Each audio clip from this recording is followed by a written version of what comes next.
We really do need some limits. Hartford just following what so many other towns have, so it does make sense, yeah. Tonight, we're now hearing from one of our area's busiest dog rescues about the proposed ordinance in Hartford that would limit how many pets people can have at home. Wednesday, we told you about the plan introduced by 2 city council members, capping households at 6 pets total and no more than 4 dogs. Dog Star Rescue in Bloomfield often responds when a home becomes overwhelmed, and tonight they're now weighing in on why they believe limits may be necessary and why pet owners think differently. At Dog Star Rescue in Bloomfield, Michelle Brown sees every day what it takes to care for a pet. And as a pet owner herself, she knows how quickly the costs add up. I have 3 of my own, so let me tell you, it's very expensive. Expensive in money, in time, and in energy. We're seeing so many surrenders because people just simply can't afford dogs. Brown says it's hard enough for some families to support 1 pet. And when that number doubles or triples, it can quickly become hard to manage. It happens a lot. It happens in Connecticut. It happens beyond our borders as well. People generally start with good intentions and then it kind of spirals out of control. That's why Brown says the ordinance proposed by 2 Hartford city leaders, limiting homes to 6 cats and dogs total, with no more than 4 dogs, isn't out of line. I think that in combination with having more accessible spaying and neutering programs is really a good idea. We really do need some limits. It's a view that isn't shared by everyone.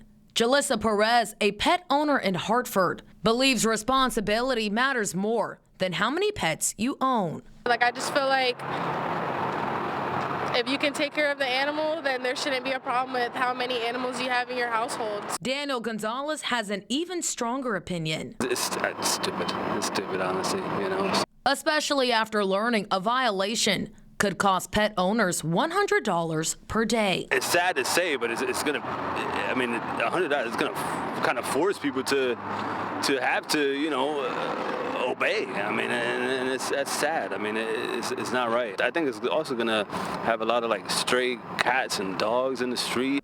Brown thinks that's unlikely. We see so many dogs being surrendered that I think that's not going to be the tipping point for us. And keep in mind, this is just a proposed ordinance. It has not passed yet. Hartford City Council will have a public hearing on December 15th at 7 p.m. We plan to be there and we'll have the latest in our Fox 61 newscast that evening. And speaking of Dog Star Rescue, take a look. Today they held an adoption event hoping to get one of their more than 50 dogs adopted.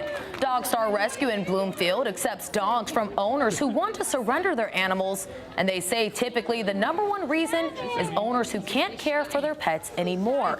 Michelle Brown says many people who adopt a dog doesn't really take into account how much goes into caring for these animals, which in turn results in a ton of pet surrenders. Since the rescue's opening, they've accepted more than 7,000 dogs over the years, and they face capacity issues with more surrenders coming in than rescues. Brown says while they encourage more adoptions, they want people to really understand the overall cost of owning a dog. Come get a dog. Dogs are not gifts, so please do not think that a dog is a Christmas gift. It is not. It is a 16-year commitment. I have a 15-year-old dog. They are going to last. You should never have a dog be a surprise for someone. It should be a family decision. And keep in mind, every weekend, Dog Star Rescue hosts an adoption event. And even if you don't want to adopt, you can still help out by donating, fostering a dog, or even volunteering to sit with a dog on adoption days.